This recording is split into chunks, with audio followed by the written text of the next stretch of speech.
The CPH Form 3 is the Sample Household Questionnaire. This is an 8-page questionnaire labeled page 3A, 3B, up to 3H. The questions on CPH Form 3 is for the population census questions and housing or household census question. So let's start with page 3A. This is the first page. For the geographic identification portion, wala ra mo'y buhaton di ano except for the name of the household head nga butangan suwatan ninyo sa name of the household head, last name, first name. And then the address. The address should be specific. No need to put the barangay, name of the barangay and the city municipality.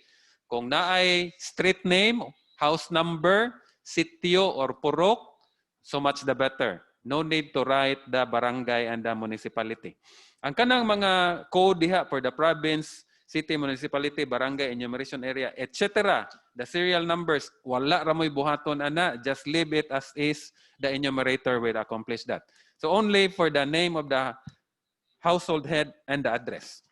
Let's go now to the inside portion. This is the most important. This is where you fill in your information. So let's start with page 3B. But for all of the pages, just take note of the header or the upper part portion na siya labeled diha if that question is for all persons or para lang sa mga persons with corresponding age bracket, no? Ang age manggod is the parang murag filter, no, in some of the questions in the form. Okay. First is by the way, ang CPH form 3 can only accommodate or list 6 household members. More than 6 household members, you need to have another CPH Form 3. Okay.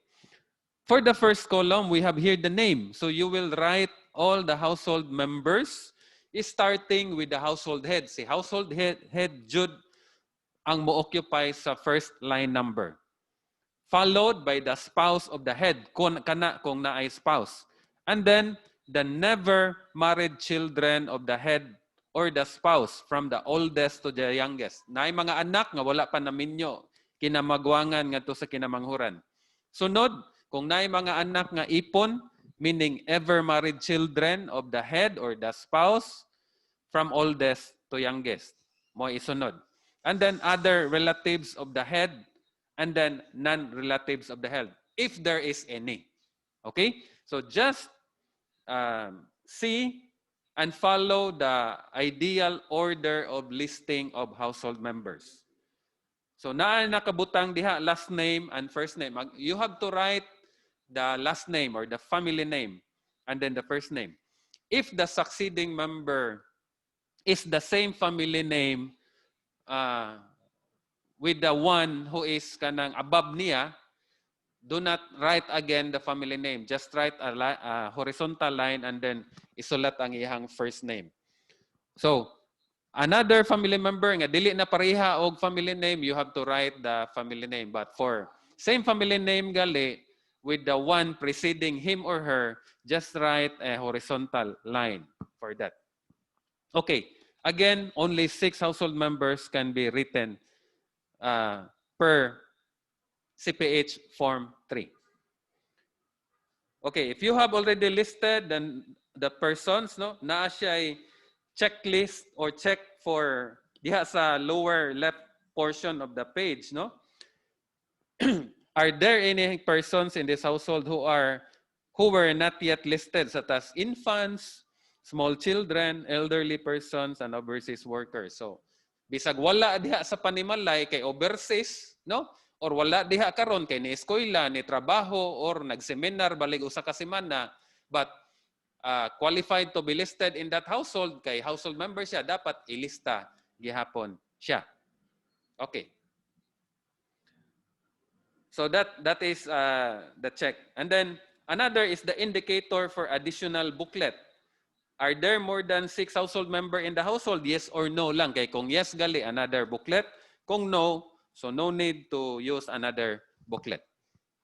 Let's go to P2, relationship to the household head. Unsa man ang relasyon nila aning household member ngadto sa household head. We always equate or relate igunsa sila sa household head, the person who is listed in line number 1. Mao gina siya. Asawa ba siya? Anak ba siya? Like son or daughter?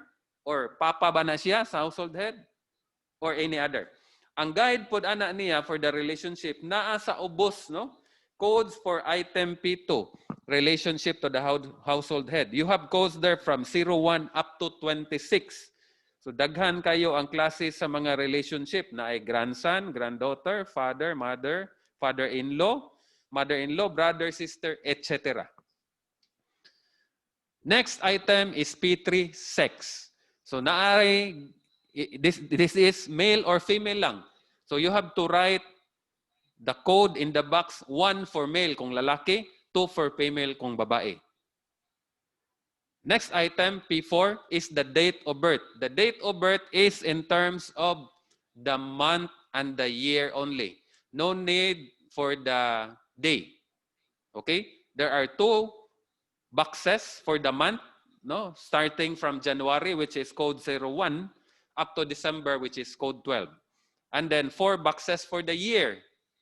Say, for example, 1960, year 2000. So you have to write the month in 2-digit boxes, and for the year, 4-digit in the box. And then the next item is P5, age. So pila man ang iyang edad. We have 3 boxes here that accommodate kung naay nag-edad diha og 100 years old and over. Take note that the age is in completed years. Kung wala pa'y tuig, like infant, pila pa lang kabulan, 000 gina ang edad. Okay? Kung ang edad lang, example, 50, prefix 0, 050, or 075. Take note, completed years. Okay. Dapat date of birth and age should be consistent with each other. The next item, P6 and P7, is for birth registration. P6 was blank's birth registered with the local civil registry office. Ang pagkatao ba ani nga household member na rehistro ba sa local civil registrar? Ang posible nga tubag will be 1, yes, 2, no, or 3, don't know. Basig na ay sakop sa panimalay, nga dili ninyo related but household member siya. Nya wala mo nakabalo kung narehistro ba gyud ang iyahang pagkatao. So that's why there is an answer nga code 3, don't know. For P7, has blank ever had a copy of his or her birth certificate? Nakakuha ba ni siya or naa ba ni siya kopya sa iyahang birth certificate? No, take note, P6 and P7 about birth niya, dili ni about marriage or about death. Birth registration ni siya. Okay, so the possible answer could be code 1, yes, 2, no, or 3, don't know. Usa ra gyud ang pwedeng matubag nga code for P6 and P7. It's either 1, 2, or 3. Next item is P8, the marital status. Unsa man ang estado sa kaminyoon. Naay guide diha sa babaw, no? Makita na to diha. Code 1, single. Code 2, married. Code 3, common law or live-in. Code 4, widowed. Code 5, divorced, separated, annulled.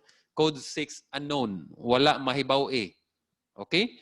So, usara gyud katubag for P8.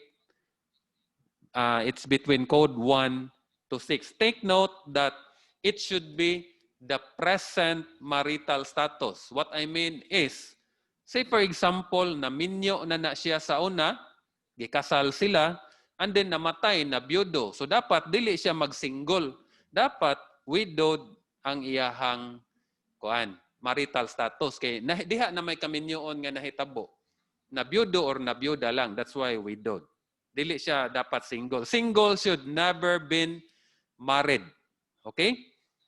O nag-live-in sila, sa una niya, karon nagbuwag sila, dapat dili siya mag-ingon nga single, no? Maingon siya nga divorced or separated. Okay. Next. Okay. Next item is P9.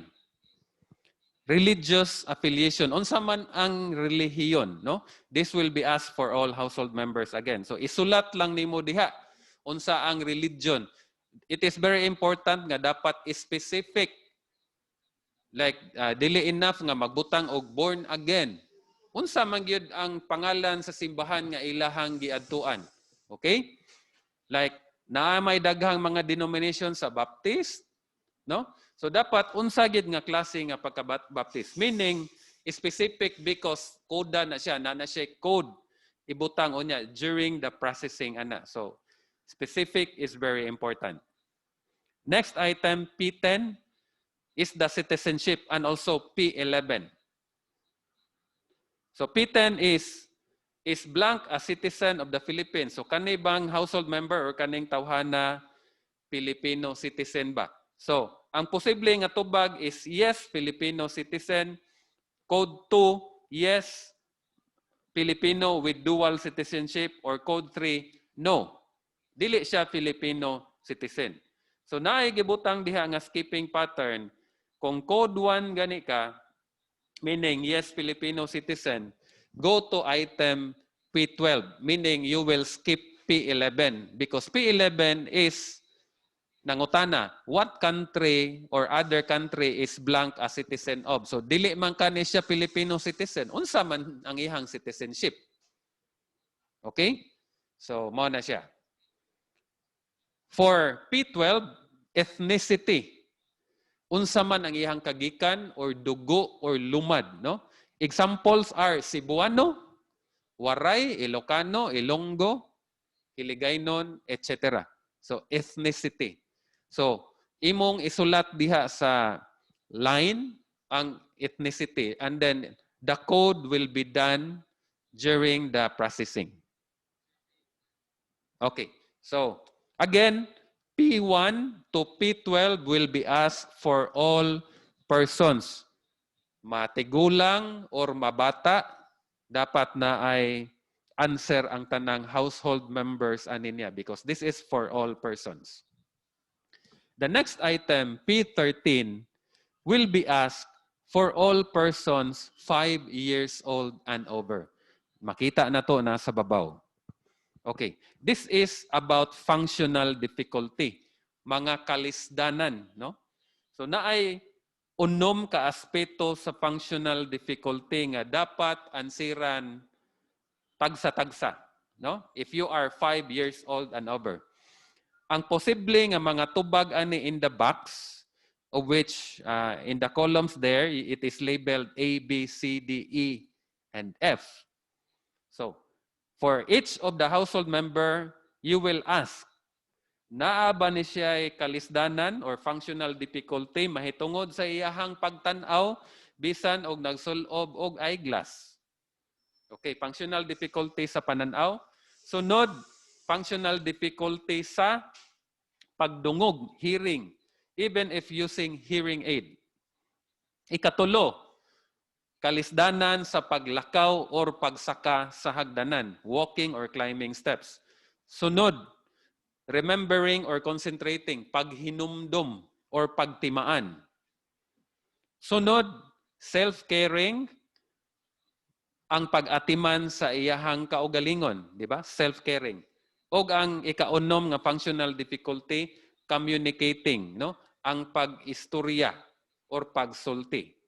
So, there are 6 functional difficulty that should be answered individually. And the possible answers for each of the household member could be, code 1, no difficulty, walay kalisdanan. Or code 2, yes, na some difficulty. Oo, na ay gamay nga kalisdanan. Code 3, yes, a lot of difficulty. Oo, na ay dakong kalisdanan. Or lastly, code 4, cannot do it all. Wa gid, di gid makahimo. Example, di makakita, di makadungog, di makalakaw, etc. Okay?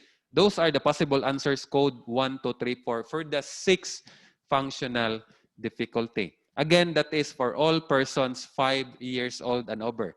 Dili gali 5 years old and over, blanco lang na siya. Ayaw ansiri. Okay, that's page 3B and 3C. Let's go to page 3D. For questions P14, P15, P16, and P17, this will be for all persons 5 years old and over. Kung dili 5 years old and over, leave it blank. P14, unsa man ni ang pangutana? Residence of the mother at the time of birth of the household member. Diin man nagpuyo ang iyahang inahan sa pagkatao ani nga household member. Okay? Ang tubag will be probinsya lang og city or municipality. So imong isulat ang probinsya og ang iyahang lungsod or syudad sa maong probinsya. Kung pananglitan ang iyahang probinsya o ang munisipyo or syudad diin nagpuyo ang iyang inahan, pareha ra gihapon anang lugar ra diin sila nagpuyo karon, imo ra gyud ibutang same. Same dito sa province, same sa city, municipality. Meaning, diha ra gyapon nagpuyo ang iyang inahan sa pagkatao ana nga household member. Sunod nga pangutana, P15, residence 5 years ago. Diin man mo nagpuyo sa nilabay nga 5 ka tuig, meaning katong as of May 1, 2015. So, this is question in relation to the migration status. Kung diha ra gyapon mo nagpuyo sa nilabay nga 5 ka tuig sa kanang balaya o lugara karon diin mo gi-enumerate, ang tubag will be same. Meaning same province, same city, municipality. Okay? The next item, P16, literacy. This is just a question on simple literacy. Can blank read and write a simple message in any language or dialect? Kani ba nga household member makabasa o makasulat sa simpleng mensahe? Ana ra gyud. Ang tubag ani, possible nga tubag, yes or no ra gyud. 1, yes. 2, no. Imong isulat diha sa box ang 1 or 2. Sunod, P17, highest grade or year completed. Unsa man ang grado, kinatas ang grado nga nakabot or nahuman ani nga household member. Okay? Isulat nimo diha sa line, unsa? Example, elementary graduate or high school graduate or college graduate. Kung dili man gali graduate, isulat diha ang tuig sa pinakatas-an yang naabot. Example, second year college or third year high school or grade 5 elementary. Take note also that you have also to specify kung old curriculum ba or K-12. Especially kung ang household member nag-edad karon og labi nag teenager pa. So what I mean is 16, 17, 18, no? Posible kaayo nga kana silang mga edara nya nag-eskwela karon, ang ilahang curriculum nasulod sila sa K-12 curriculum. Pero katong mga tigulang na kayo, sobra na sa even 20 or 30 nga wala maabti sa K-12, old curriculum to sila. Okay? Kung graduate og kurso, ang kurso na mo imong isulat diha. Example, BS-Ed, no? Or BE-Ed, Elementary Education, or BS in Chemical Engineering, BS in Nursing, inana. Kung nakahuman og postgraduate, masteral or doctoral, ibutang sa diha kung unsa ang pinakataas niya nga masteral or doctoral. Kung graduate sa masteral or doctoral, ibutang lang pod. Kay ang boxes diha, koda na siya during the processing. Ang guide nato diha for item P17 naa sa ubos, no, highest grade or year completed from K-12 program to the old curriculum, and then naay secondary, naay tertiary, and even naay post-baccalaureate. Just refer below as guide to fill up the highest grade completed. Okay. The next column, P18 and P19, this will be asked for all persons 5 to 24. Again, take note of the age of the person. Kung dili siya with between 5 to 24 years old, dapat blanco lang ni nga portion. Kung 5 to 24, dapat na ay entry. Okay. What is P18? School attendance. Did blank attend school at any time from June 2019 to May 2020? Kani ba nga household member nag-eskwela ba ni siya sa nilabay nga school calendar, di ba? Sa niagi nga kanang school calendar. Ang tubag ani will be yes or no, one for yes, two for no. If no, go to P20. Meaning, kung wala siya nag-eskwela, no siya, ayaw na pag-agi sa P19. Okay. Unsa man ang P19? Asa man nga probinsya o lungsod or syudad siya ni eskwela. So, the same lang gihapon ni pag-fill up dire sa P14 and P15. Kung naara siya nag-eskwela sa mismong lugar diin siya nagpuyo, diin siya na enumerate butangi lag og same. Kung lain na gali nga lungsod, that's the time nga ibutang na nimo ang lungsod. Diin siya nag-eskwela na nga particular household member. No codes because the coding will be done during the processing. Let's go to P20. P20 is an overseas worker. Take note for P20 for all persons 15 years old and over. Dili gali 15 years old and over, blanco lang na siya nga ang P20. So, ang pangutana mao ni, is blank an overseas worker? Kani ba siya nga household member, overseas worker? Ang posible nga tubag, one for yes, two for no. Maura gina siya. Ang isulat diha sulod sa box. Okay? Let's proceed to page 3E. Items P21 to P24 will be asked for all persons 15 years old and over. P21, usual activity or occupation. Unsa man ang iyahang trabaho sa milabay nga 12 ka bulan. During the past 12 months, what was blank's usual activity or occupation? Again, isulat gihapon diha sa linya. You should be specific in writing the occupation. Vague descriptions of occupation such as driver. Unsa man siya nga driver? Taxi driver? Motorcycle driver or habal-habal driver? Jeepney driver? Bus driver? So you should be specific. Another example is teacher. Dili na siya specific. Unsa man siya nga klase nga pagka-teacher? Public elementary teacher, public high school, private elementary teacher, or college professor. Again, very important that you should be very specific because naamang guni siya code nga ibutang. So para ang code ma-specify gyud, matumbok gyud siya ang pagbutang sa code. Okay? So another thing is pwede na siya ang usual activity or occupation is katong non-gainful activity. Okay, say for example, wala pa siya ng trabaho kay estudyante. So ang imong ibutang diha is student.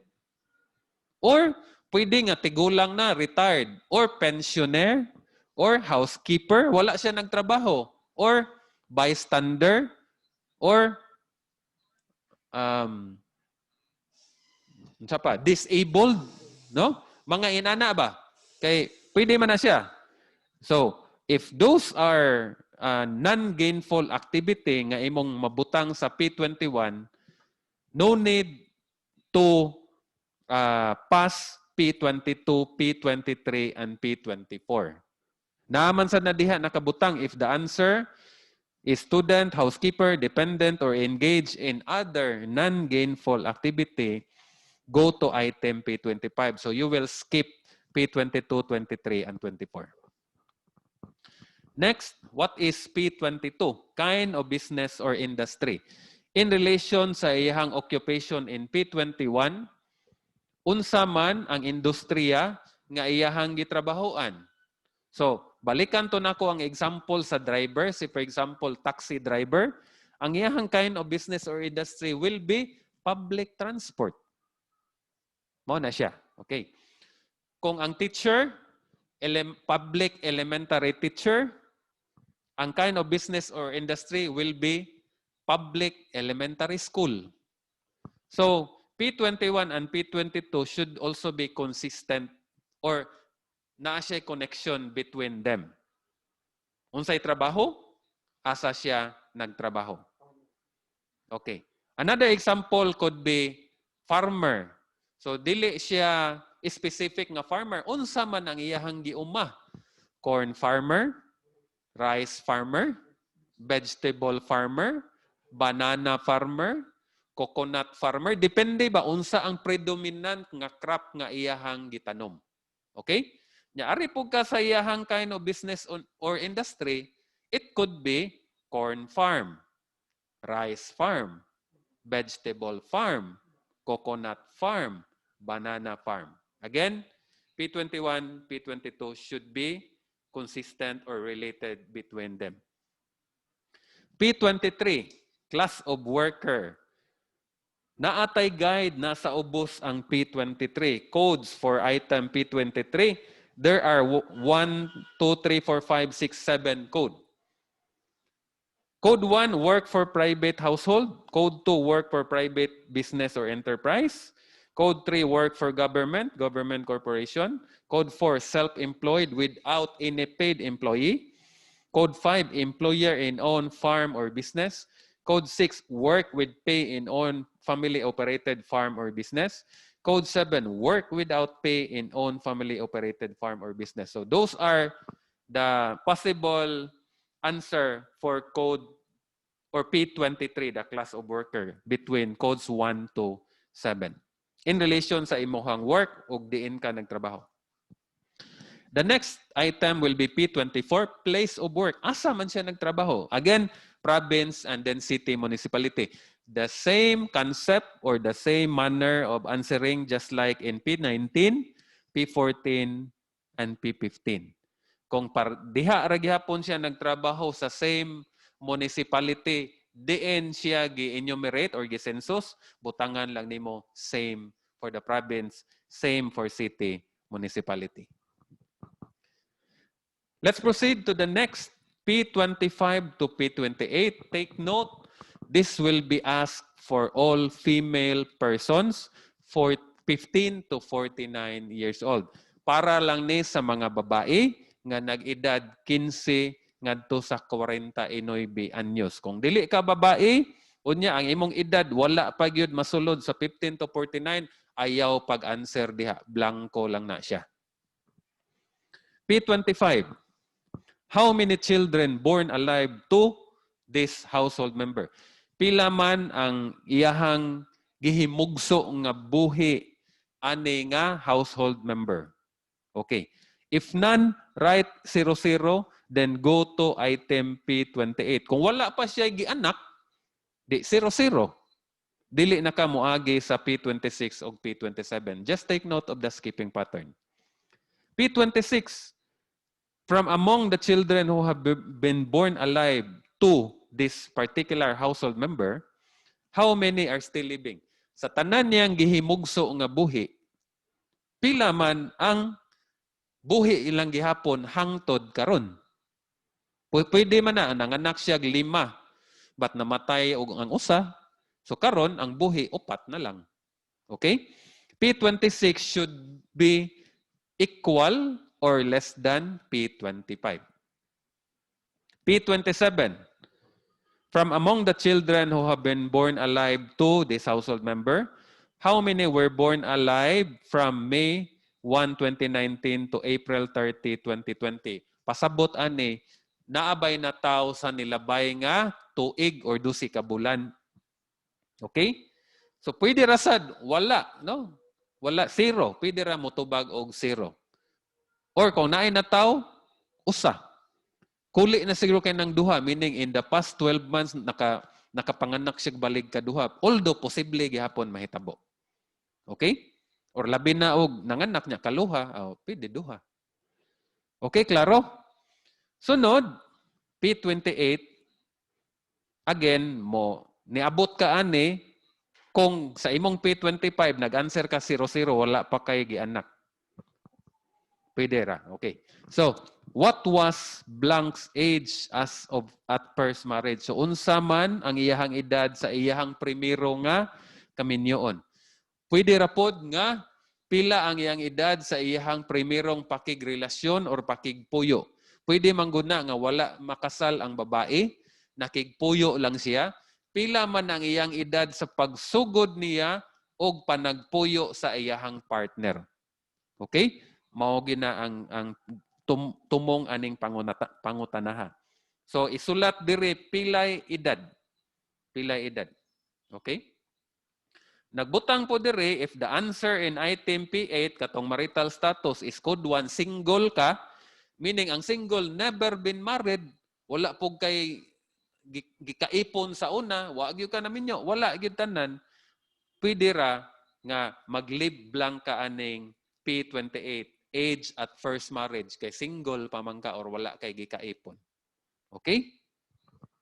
That's page 3E, covering P21 to P28. Let's move on. Page 3F. This will now be from page 3F up to page 3H. This will be housing or household census question. Mga pangutana mahitungod sa imong gipuy-an. Dili na ni mahitungod sa individual nga mga tao, kundi sa imuhang gipuy-an or the housing unit. Okay. Item B1. Type of building. Unsa man nga matang sa panimalay na imong balay.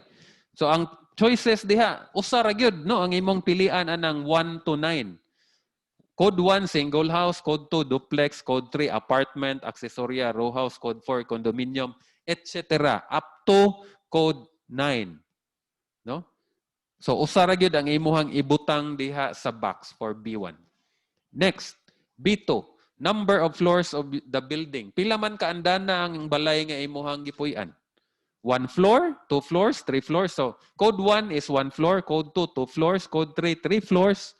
Code 4, 4 floors. Code 5, 5 to 10. Then code 6, 11 floors or more. Magpili ra gyud ka, again, usara pod ka tubag diha, B2. B3, construction materials of the roof. Unsa man ang materyales sa atop sa imuhang balay. So codes 1 to 8. Magpili ra ka anang mga codes nga naa diha. Okay? Then B4, construction materials of the outer walls. Unsa man ang materyales sa imuhang bungbong, external walls. Naay codes 01 to 10. Magpili na pod ka ana, then usara sa jud ka code. Again, for B3 DI o B4, posible manggod na nga naay duha ka klase nga materyales imong atop. Example, naay portion nga sin, and then naay portion didto nga gi-rooftop, simento, or portion nga sin, then naay portion nga nipa. So, usara man gitubag, dapat what is the predominant or pinakadakog area nga sa maong materyales. Pareha ra pod sa bungbong. Kaya posible man na gikan sa yuta, upat ka pile hollow blocks, then the rest will be amaka na, may mga inana, no, or kahoy.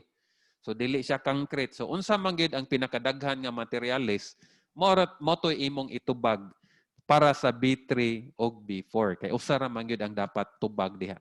If in case ang imong materyales will be combination. Sunod, B5, finishing materials of the floor of the housing unit. Unsa man ang klase sa materials sa finishing sa imuhang flooring? So, unsa may mga kapilian? Codes 1 to 8. Ceramic tiles, marble, granite, no? Up to code 8, no? Kamo na lay pili ana usara sad. Again, predominant. Unsa may pinakadaghan nga materials, kung dili man gali na siya usa lang ka klase nga materials sa finishing. Sunod, B6, construction material of the floor of the housing unit.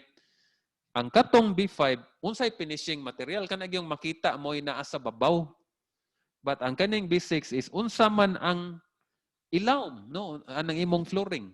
Simento, no, code 1, concrete. Code 2, wood.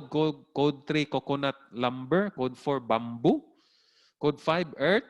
Code 6, makeshift, salvage, and provide. Code 7, others specify. Again, for B3, B4, B5, and B6, na siya provision sa others specify. Kanang naay linya diha. Kung wala gyud matumong ang mga specific nga mga choices, ari gyud ka sa others, dapat imo sang suwatan unsa man gyud na siya.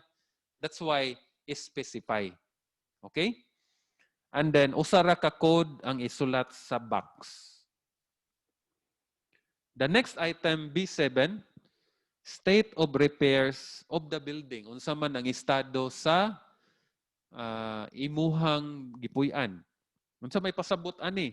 There are only 6 choices. Code 1, needs no repair or needs minor repair. Lig-on pa, dili pa kinahanglan i-repair or naalay mga ayuhon nun, naalay tulo or naay nakrak. Code 2, needs major repair. Dako-dako nagyog trabahoon.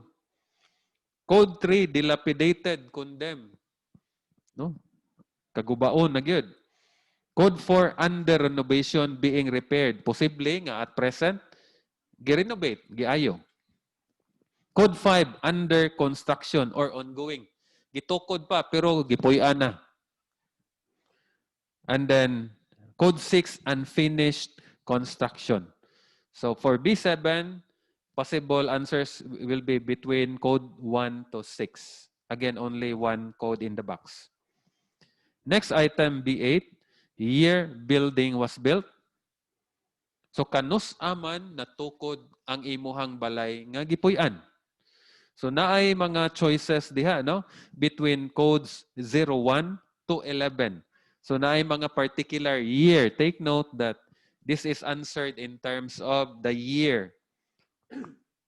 Like for example, 01, 2020, 02, 2019, down to code 07, gi-range na ni siya, 2001 to 2010, code 08, 1991 to year 2000, and until code 11. Kung ang balay wala pa nahuman pero gisugod na puyo, ang maotong tuiga, kung kanusa ka nisugod og puyo sa balay, maotoy pwede nimo matubag sa year building was built. Kung ang inyong panimalay, dili jud kamoy original ana nga nagtukod, napalit lang na ninyo gikan sa lain nga tag-iya, ang tubag ana will be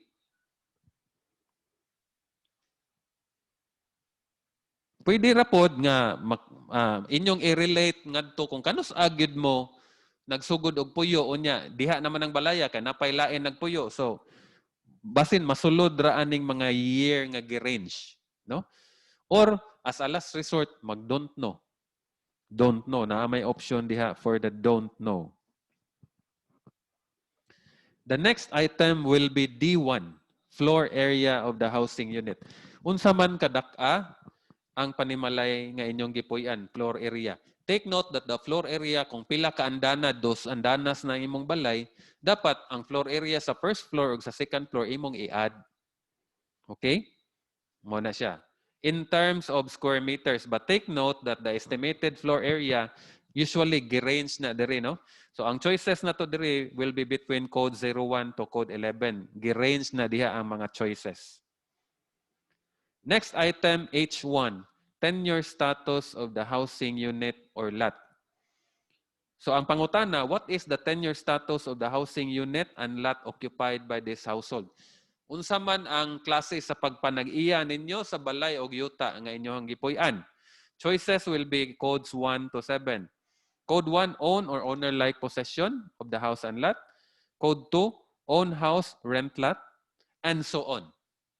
Just follow or just read the choices in H1.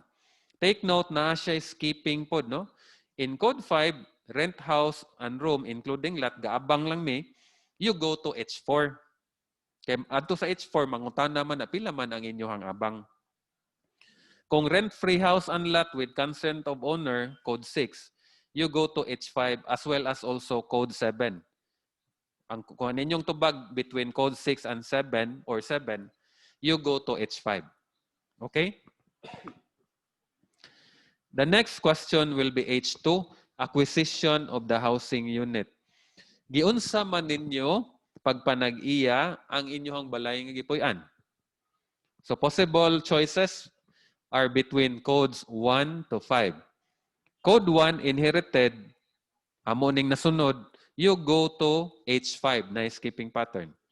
Code 2, gift, gihatag lang, regalo.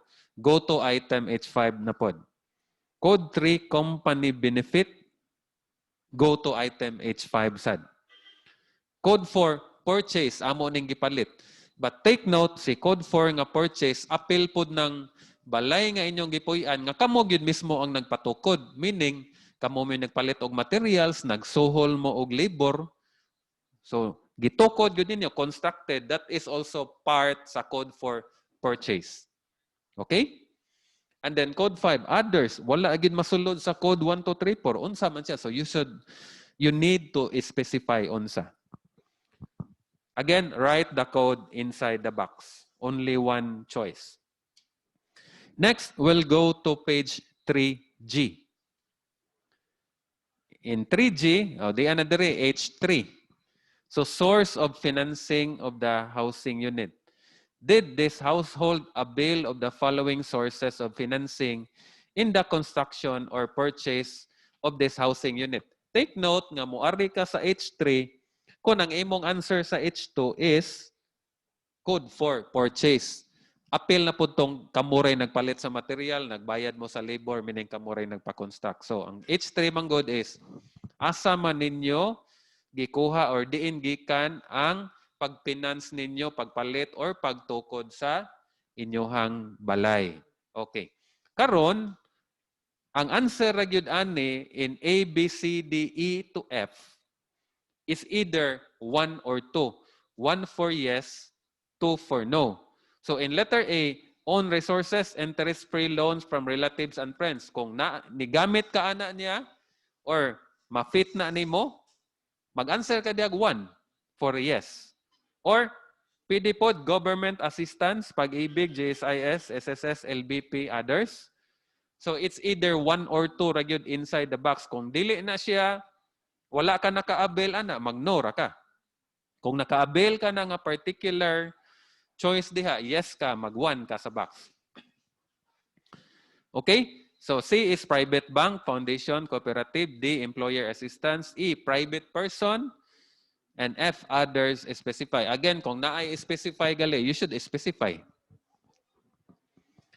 Let's go to H4, monthly rental. So, ang H4, kung ang imuhang tubag sa H1 is code 5, rent house or room including lot. So, pila man ang binulan nga abang sa imuhang housing unit. So, ang possible answers could be code 1 to 9. Again, naarlay naka-range diri. No? Starting at 500 or less, 501 to 1,000, and so on. Okay. Next, H5, usual manner of kitchen garbage disposal. Giunsa man ninyo paglabay or pagdispose ang inyong kitchen garbage. No? Sama sa leftover food, panit sa prutas or sa utanon, isda, manok, and others. No? Take note, kitchen garbage niya ang giklaro dere. So, choices for H5 is between codes 1 to 7. So kamuray pilian na, usa ra gyud no? Usa ra gali ang pilian. Unsa gyud ang pinaka predominant? You could have more than one choice, pero usa ra man ang answer. Unsa gyud ang pinaka usual manner or the most predominant manner of disposing sa kitchen garbage? Code H, not code, but H6. Kind of toilet facility. Unsa man ang matang sa kasilyas nga inyong gigamit. So daghan kay choices starting from code 1 to 13. So kamo nay bahala pagpili ana niya asa man na belong ang klase sa toilet or kasilyas nga inyong gigamit. Next, H7, fuel for lighting. Unsa man ang inyong gigamit nga pagsuga sa panimalay? So choices, codes 1 to 7, from electricity, kerosene, LPG, and so on. Pwede ra pod nga na combination kay more than one kind ang imong gigamit, pero unsa man gigamit most of the time. H8, fuel for cooking. Unsa man ang fuel sa pagluto ninyo sa or paglongag. Again, choices are code 1 to 7. Only one answer for this. H9, source of water supply for drinking. Asa man gikuha ang tubig nga gigamit pag-inom. So there are many choices from codes 01 to 15. Again, you could use or there are more than one source, pero ang inyong pilion kay usa ra man gyud ang dapat i-answer katog yung pinaka predominant or pinaka usual ninyo nga source of water for drinking. And for H10, source of water supply for cooking. So ang kalainan sa H9 ug H10, ang H9 ang source diin man ninyo gikuha ang tubig nga giinom. H10, diin man ninyo gikuha ang tubig gigamit sa pagluto. Okay, maura na siya. H11, land ownership. Does any member of this household own the following? So, dapat kaning A, B, C, D, dapat na gini siya answer sa box nga either 1 or 2. 1 for yes, 2 for no. Nabay na nag-iya og lain nga yuta gawas sa inyong gipuy-an nga letter A, residential land.